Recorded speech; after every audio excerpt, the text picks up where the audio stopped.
সাবেক প্রধান বিচারপতি সুশীলা কার্কি রোববার আনুষ্ঠানিকভাবে দায়িত্ব নেন নেপালের অন্তর্বর্তীকালীন সরকারের প্রধানমন্ত্রী হিসেবে।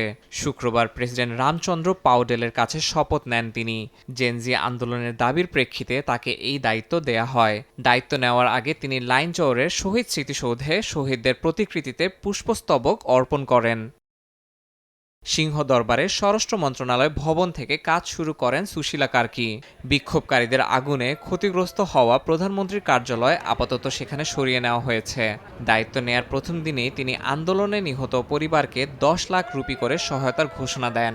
আহতদের বিনামূল্যে চিকিৎসার নির্দেশও দেন তিনি।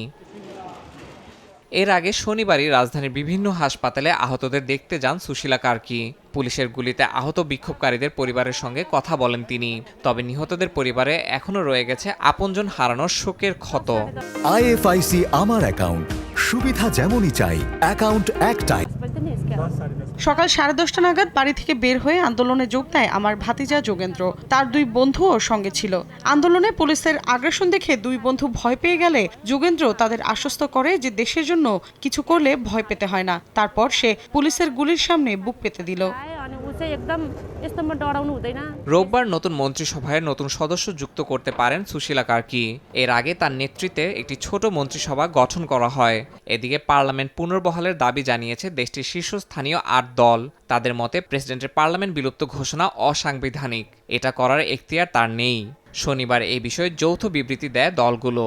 এতে নেপাল কংগ্রেস, সিপিএন ইউএমএল এবং মাওয়িস্ট সেন্টার সহ মোট 8টি দলের প্রধান হুইপ সই করেন।